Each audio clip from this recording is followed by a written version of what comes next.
स्मृतिपुराणानाम् आलयं करुणालयं नमामि भगवत्पादशङ्करं लोकशङ्करं शङ्करं शङ्कराचार्यं केशवं बादरायणं सूत्रभाष्यकृतौ वन्दे भगवन्तौ पुनः पुनः नमामि गौडपादं च शङ्करं श्रीसुरेश्वरं स्वामिनं सच्चिदानन्दमिन्द्रं तं ज्ञानरूपिणे ओम Narayan.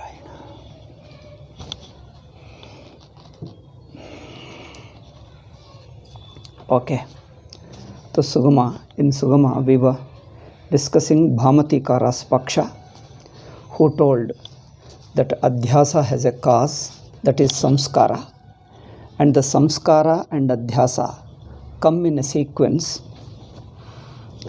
Therefore, removing Adhyasa alone is not enough, because if you remove Adhyasa, there is an every chance of its coming again, sprouting again, because it remains in the form of a seed.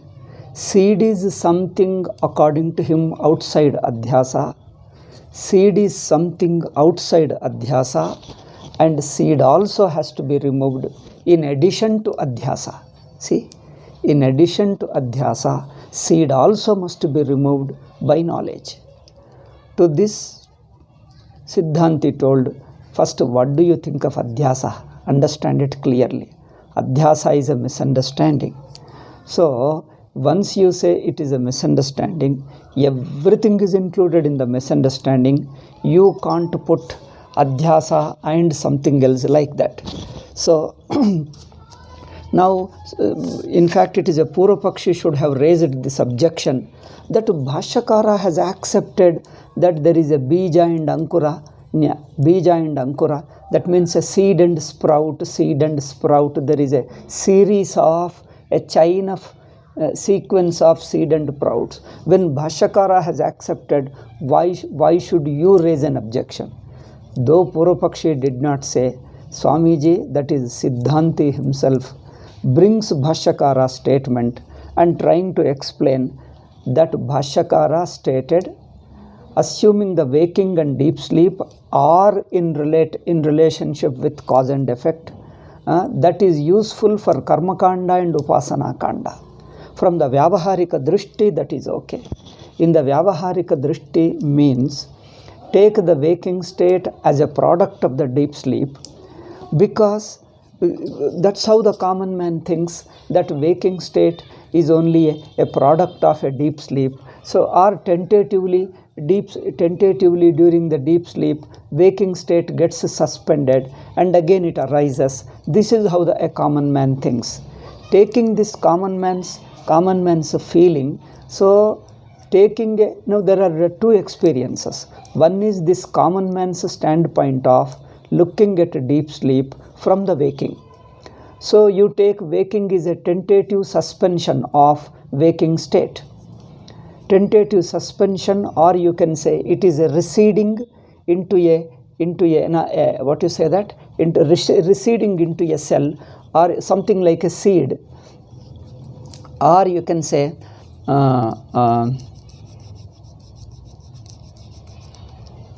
subtle form. It remains in a subtle seed form. So therefore, common man is still lower level.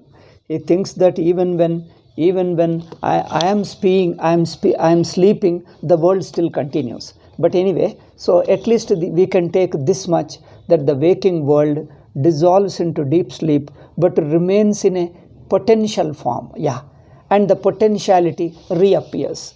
So taking this, Shastra does two ways, two-level prakriya. One is Karma Kanda, Upasana Kanda prakriya. Another is Jnana Kanda prakriya.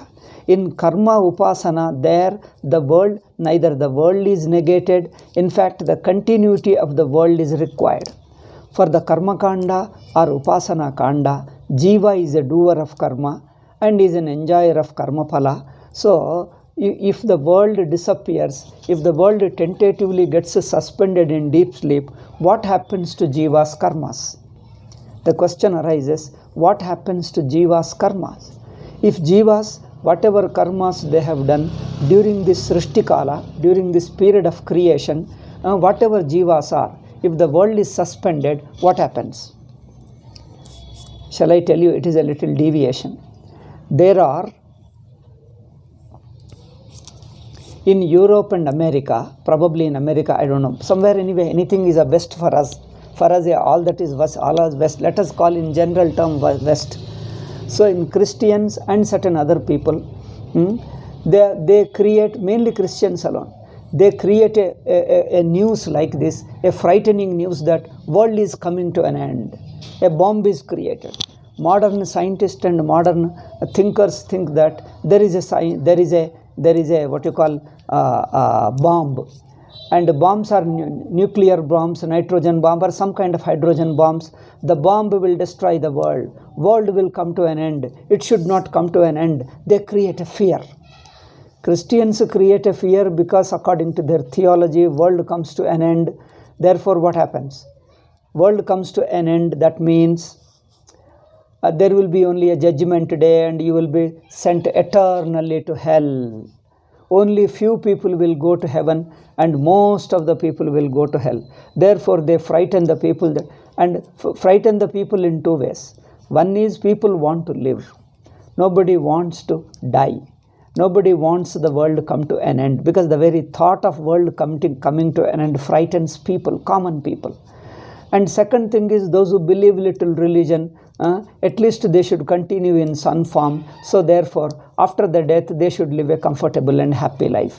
Therefore, these Christian missionaries use the human weakness and they frighten the people that world will come to an end. And the second thing is that the scientists have got some bombs and they have offered it to the politicians, and a combination of scientists and politicians is a very nice combination. And the third combination is frightening the human beings. Animals are not frightened. Even if you put a bomb, even if you manufacture a bomb, no animals will come to the form an association and protest that we are going to be wiped out. No, nobody should use a bomb. And animals don't protest at all. They just live their own life comfortably. I think Hindus also live like that. Therefore, they create such a fear, such a fear psychosis, such a threat they create. Now the West is worried, and they try to pull Hindus also. Hey, they're going to bomb. Hindus are so relaxed. They think that, you see, death also won't come just like that. Just as we are born due to karma, death also will come due to karma. If there is no karma, however you attempt, world won't come to an end. Your bomb will fail, or you will die and bomb will remain.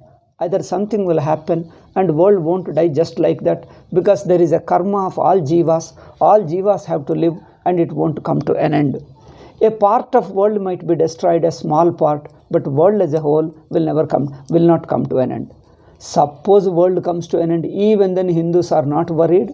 Hindus won't be frightened, these gimmicks of Christian missionaries, that world will come to an end. So what? World will come to an end and world will also begin also. As it comes to end, it comes to begin also. World will have a beginning also. We just don't have to worry. We are so relaxed, because whatever karmas jivas do, along with the karma, all the jivas will go to sleep. Just like in a suspended state in deep sleep. Again when the world comes again, jivas will carry their past karmas, past nature. Now whatever you have got, your earlier samskaras, earlier karmas, earlier nature, whatever they are, you continue your journey. It is like you are traveling.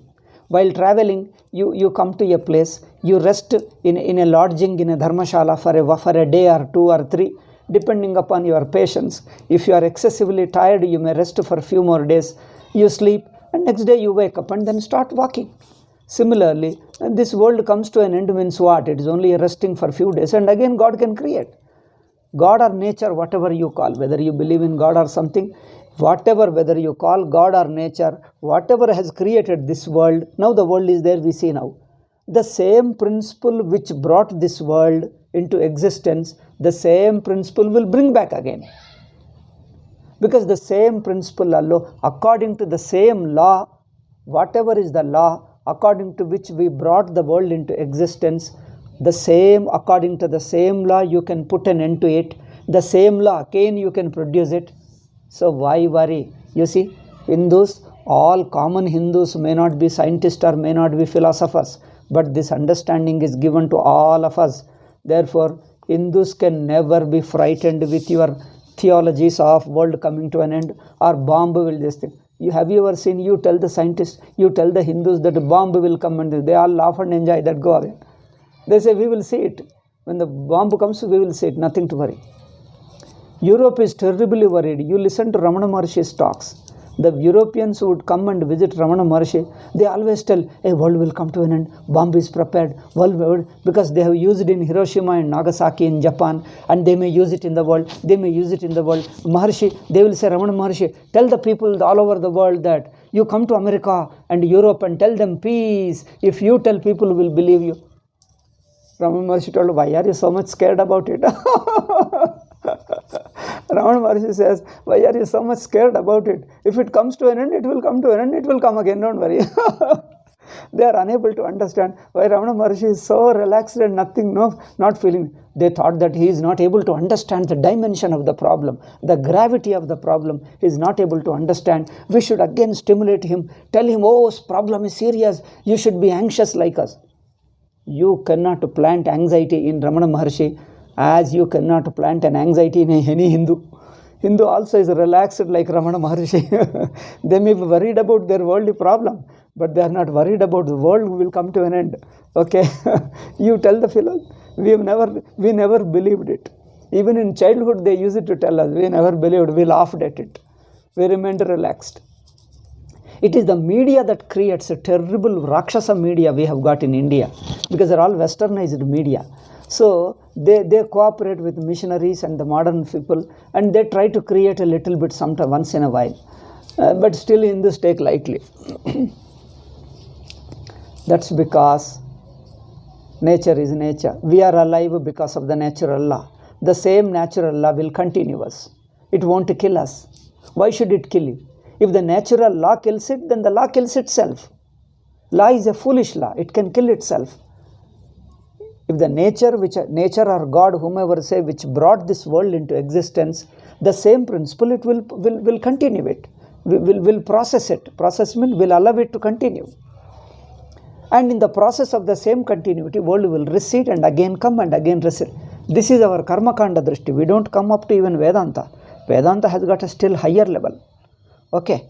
Vedanta has got still higher level. So involution and what do you call that? Evolution. Evolution, involution, if you like, you can use that modern English terms. But we call them Srishti and Pralaya. Srishti and Pralaya. Srishti and Pralaya is as natural because like the sun rises and sets. And the earth also goes round and round. So there is no end for it. If the sun is setting, are you worried? Ayo, sun is setting, ayo, what happened? Nothing will happen. Sun sets, and as he sets, the same momentum with which the sun has set, the same momentum will bring him back again. I think Hindus have got a lot of intuitive understanding. That's why in India we say, I don't know how others feel, to be born as a Hindu itself is a punya, Purvajanma punya, because you have got unconsciously or consciously some understanding, some intuitive understanding is given to everybody through our culture. They'll give you certain broader outlook. So that you may be illiterate, you may be atheist, you don't know anything, but still you are not afraid of this silly world coming to an end and all this nonsense, childish behavior. Childish or roguish behavior also, both. We are not afraid, we just take things lightly. Because there is a deeper law that is working. Deeper law of nature that is working. And there is an instinctive belief in everyone that you want to live and the world is. If it is, then it will continue in some form.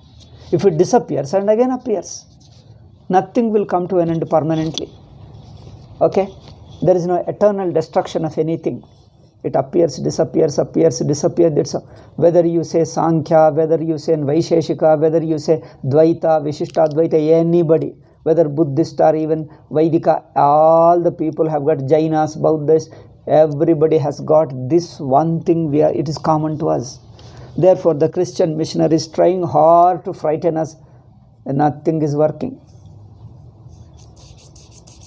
Okay, so from the standpoint of karma kanda, the world which disappears in deep sleep, deep sleep is a kind of experience, let us say, where everything resides. Don't say deep sleep alone. A kind of an experience, a common experience, a universal experience of where the world dissolves into it, merges into it. So what happens then? The question comes, if the world merges like this,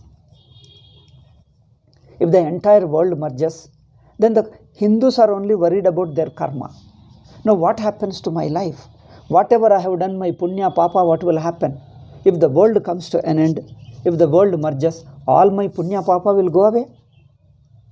Okay, tentatively you may merge it, we don't mind, every day we are sleeping, so we may sleep for a few more years, so what? If the world comes to an end, that means we go to sleep. Just as we go to sleep, this also whole world goes to sleep, doesn't matter, it is a collective sleep. It is a collective cosmic sleep. When we are sleeping, our cosmos is our God, God also wants to rest. In fact, we have a sleeping of God also. And God waking up also, we have got a Vaikuntha Ekadashi, and then God wakes up and we celebrate, we go and have a special darshan. I think Hindus have got very nice celebrations. All these celebrations imply a very great philosophy. Okay? We have got festivals. You come and see in December, Vaikuntha Ekadashi comes, and then all people say that God woke up now. Now we go and have his darshan. God also loves to see all his jivas. I had this thing. So we have a nice feeling. But this indicates a very deeper philosophy. So the time and space world comes to an end. And as it comes to an end, he wakes up. Okay. Therefore, when we everyday living it is, when the cosmic sleep also is asleep, so what? So what? Nothing really goes out of existence. Existence is eternal. Self-existence. This, they might have not studied Upanishads, Vedanta, but this understanding is given to every illiterate, lowest Hindu also knows. Every Hindu knows that. Therefore, from the standpoint of karma kanda, even if the world recedes, goes into a potential form like a seed form, again it springs, again it sprouts. Therefore, what happens to karmas? Hindus are told that the karmas will remain with you, all your punya and papa. Next time the world comes again you will continue your journey wherever you are. Whatever person you are, you will continue to grow and evolve spiritually. Okay? You keep growing. It's an evolution goes on. Jiva evolves, keep going. Because janmas are various livings. I don't know how to call it. Various lives. Life after life, it keeps coming. Any number of times. Nothing to worry.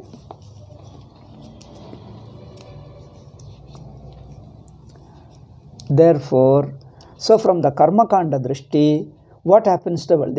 So say that the world, the panchabhutas, the plant, all the species, whatever species, now you see, modern science says that there were certain plants and certain animals, like a dinosaurus was an animal, and some such things, certain genera. Certain genera means certain species of plants and animals disappeared now. Oh, it is a disappeared, it is a great eternal loss, they say. Hindus are never worried.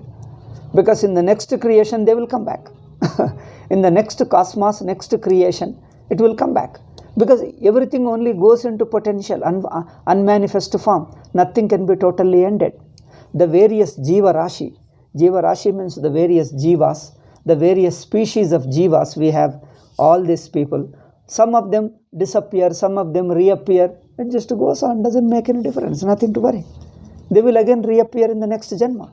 Because all the species of plants, animals, insects, human beings, gods, all the various groups of jivas, various groups of living beings, they all go into unmanifest and again come into manifest.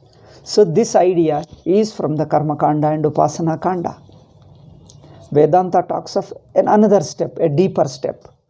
Therefore, Swamiji's statement that Bijankura Nyaya, the world will recede into potential state. Bija means potential, a seed, and again it will sprout. So this Bijankura Nyaya is okay applicable to the Karma Kanda and Upasana Kanda. Karma Kanda, Upasana Kanda put together, you may call it a religion. Okay. In a European language, they may call it a religion. So this is a religious standpoint, but there is a Vedantic standpoint. Vedanta is also religion, but it is a higher form of religion. When we say religion, we mean a lower form of religion. That's what we mean.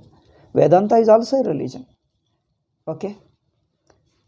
Because religion is of a Karmakanda. Karmakanda is a one form of religion. Upasana is a higher form of religion. Vedanta is the highest form of religion. So we have got three forms. So for karma and upasana kanda, karma and also prayers and rituals, also they also bring some punya. So accordingly, so from the standpoint Vyavaharika Drishti, Swamiji says Bijankura Nyaya is acceptable from the Vyavaharika Drishti. That means the entire world waking state merges into deep sleep. Merges means what? Tentatively gets suspended. It remains in a potential form and at its own time and again wakes up. Again the whole world appears. Looks beautiful. See, for some time you rest. Again when you start seeing the world, it looks so beautiful. Again the quarrels and bombs and people quarreling, and then everything again begins like before. Human nature being what it is. Okay, this goes on. But so therefore, but it cannot be accepted for the bija, the seed form cannot be accepted for the Jnana Kanda, for Vedanta. How? Let us see. In deep sleep there is no seed. Nobody has experienced any seed. But for Karma Kanda, why did you say seed? In Sushupti is a non-dual consciousness. There is no seed or anything. It is from the waking standpoint, that means the waking mind is trying to look at the pure consciousness. Waking mind cannot comprehend the pure consciousness.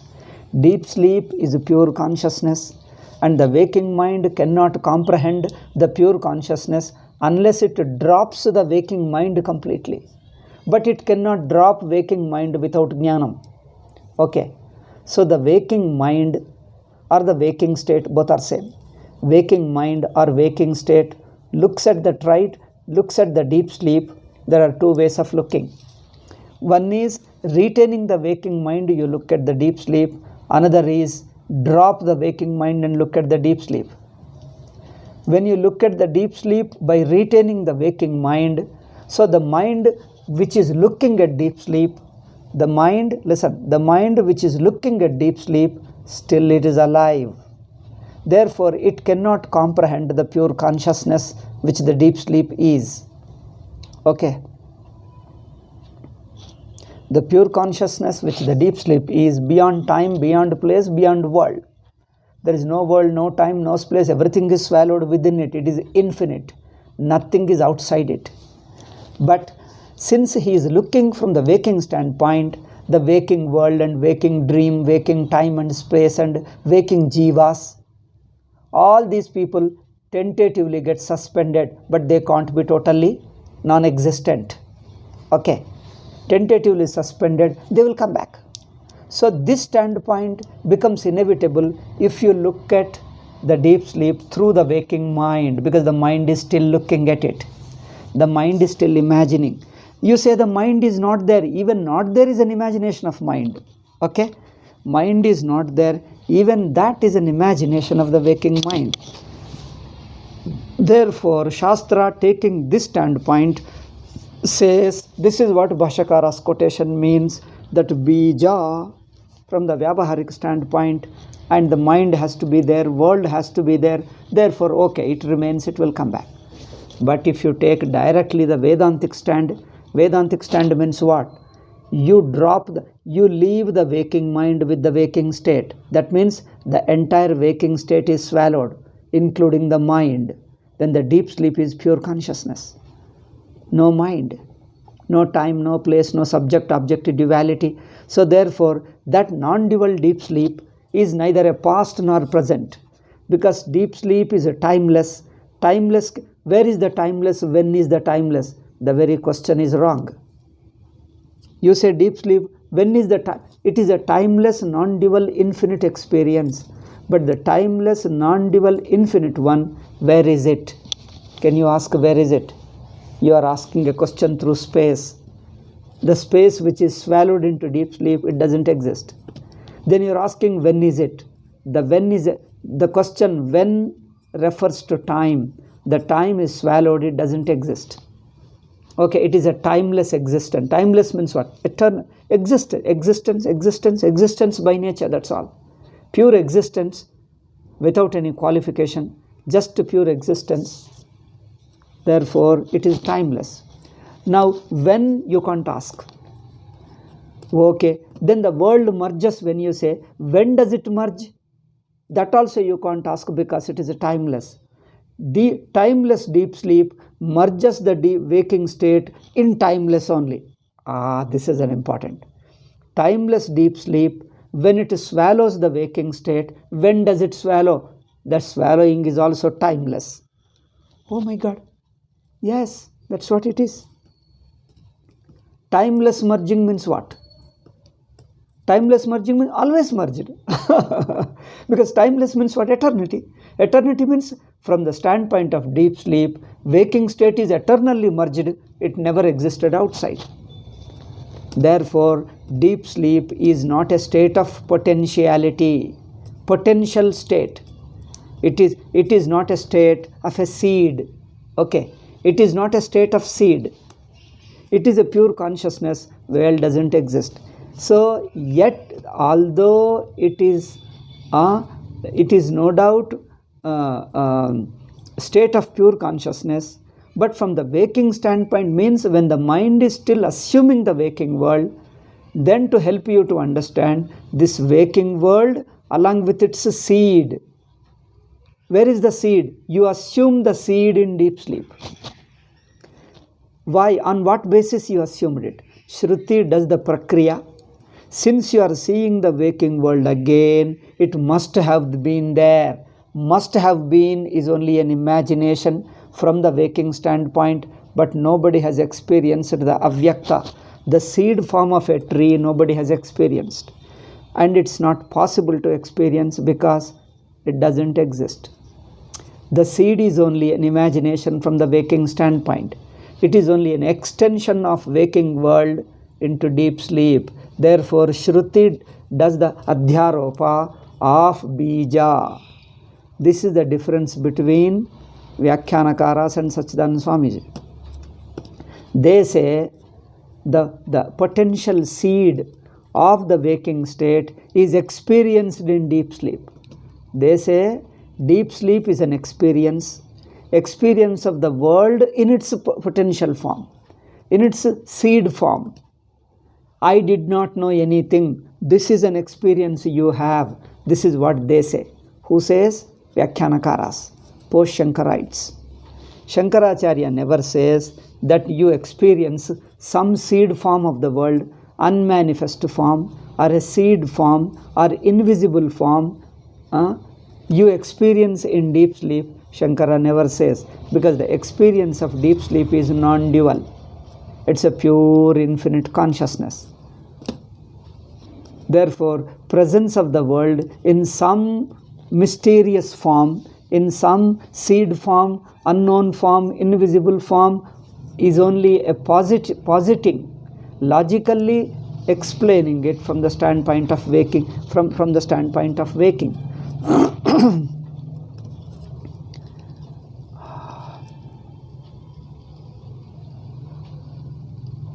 Therefore, the deep sleep is an avyakta, is a seed started from waking standpoint. Shruti does is as a prakriya. It says that everything comes from Paramatman alone.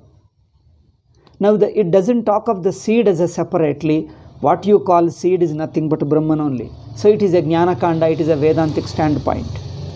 Okay. Seed is also Brahman. Therefore, the entire state appears from Brahman. It is the Brahman alone, due to misunderstanding, appears as a world. And the world during its appearance tentatively gets suspended, and tentatively appears suspended, appears suspended, appears disappears, appears disappear. But this appearance, disappearance, both of them are error upon the Atma, misunderstanding upon the Atma. Once you correct the misunderstanding, see the Atma, then there is no misunderstanding of appearance, disappearance of the world. Therefore, then entire thing is Adhyasa. Then Adhyasa has no cause. Okay. I don't know, am I making sense to you? The Avyakta, the seed form is also imagined from waking standpoint. When the waking state, waking world is an Adhyasa, then based upon Adhyasa you are imagining an Avyakta, seed form. The seed form also is within Adhyasa. See, just as the waking state is an Adhyasa, waking mind is an Adhyasa, imagining its tentative invisibility during deep sleep is also extension of Adhyasa. Therefore, Avyakta is an extension of Adhyasa. Imagine, in imagination you are extending. Okay? You are extending that the waking state remained invisible, unmanifest, so that it can manifest again. Now we say Adhyasa is not only the waking state, even unmanifest is also, or Maya, Avyakta, Prakriti, Avyakruta, even that is within Adhyasa. Adhyasa is a misunderstanding. So the Brahman, pure consciousness, when misunderstood, appears as a world. The same Brahman appears as, wrongly appears as unmanifest world. Manifest world, unmanifest world. Unmanifest world is as Adhyasa, as the manifest world. Okay, I repeat this. Unmanifest world is an Adhyasa upon the Atman, is a misunderstanding upon the Atman, as much the waking state also. As much the waking state. Therefore, Vyakta and Avyakta, unmanifest and manifest, both are impositions upon the consciousness. Misunderstanding of the consciousness. Okay. Therefore, there is nothing outside Adhyasa. Imagining a seed and outside Adhyasa is not right. Okay? I think we have discussed enough. We can proceed. In 3, 4 classes, 5 classes, I have discussed this point. Vyavaharik standpoint and directly Vedantic Anubhava standpoint. In directly Vedantic Anubhava standpoint, Sushupti is directly Brahman. It is not an unmanifest state of the world. It's directly Brahman. So the Brahman himself is misunderstood as the states. Therefore, state in its original nature is inseparable from non-dual consciousness. The state is in its original nature never away from pure consciousness. This is the original thing. So we'll go ahead. Nachaivam Shankyam. I don't know, sometimes we have to explain, because people ask question again and again. Therefore, so that they will not ask question, I myself am answering everything, so that they will not ask question again. And in spite of that, you may have doubts. Some people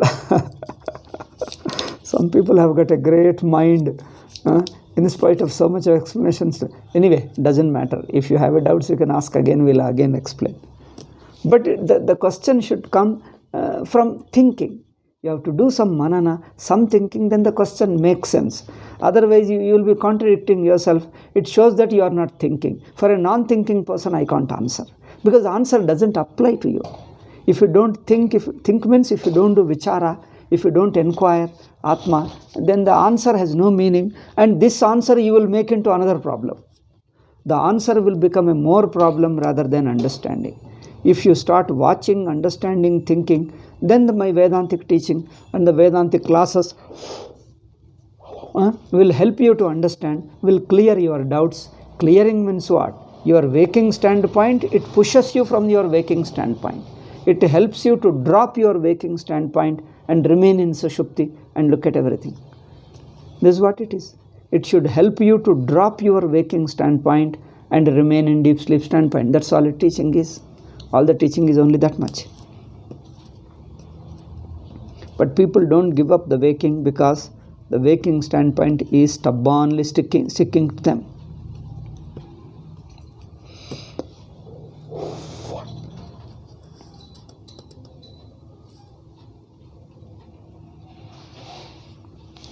Now the Purva Pakshi argues cleverly. See, in this argument, next question. In this question, it reflects is more a cleverness rather than a real sincere Vedanta. That's why there are two ways of questioning. One is a clever way of questioning, another is foolish way of questioning, third is a jignasu way of questioning. Foolish way of questioning irritates you, and a clever ways of questioning also pities you, because too many unnecessarily you are imagining too much. But a jignasu way of questioning is very interesting. You learn, and the answer can really help you. Guru can answer, and answer can help you. But the simple stubborn answers, you hold on to wrong standpoint and stubbornly hold on to it. You don't want to give up the wrong standpoint, and again you question, what shall I do? What will you do with the answer? Anyway, answer is not useful to you. Answer will go waste. You continue in the same thought. What is the point? Okay, so Purva Pakshi now is cleverly arguing. I say, why do you argue cleverly? Go to your anubhava. Look at your experience directly. You don't have to show your cleverness. Cleverness will only obstruct your real understanding. You have to be sincere jignasu, not clever. Cleverness doesn't make you a sincere seeker of truth. The seeker of truth, one who is searching, one who is investigating the Atma, searching for the truth, will not be swayed by these superficial, silly arguments. Neither he gets attracted to cleverness. Cleverness is not Vedanta, okay? Vedanta is sincerity, sincere learning and understanding. Cleverness is so dirty, so superficial, okay? So, Purva Pakshi says, first Siddhanti told, everything has to be within Adhyasa, therefore there is no samskara outside Adhyasa. Even that is within Adhyasa. Now Purva Pakshi says, okay, we also accept Adhyasa, but we accept two tiers in Adhyasa, two things in Adhyasa. He says, Adhyasa tat samskarascha ityubhavapi adhyastav. We accept Adhyasa also, we accept samskara also, but both of them are Adhyasa. See, Purva Pakshi asks a very clever question. This is not a sincere question. It is only stubbornly holding on to wrong idea.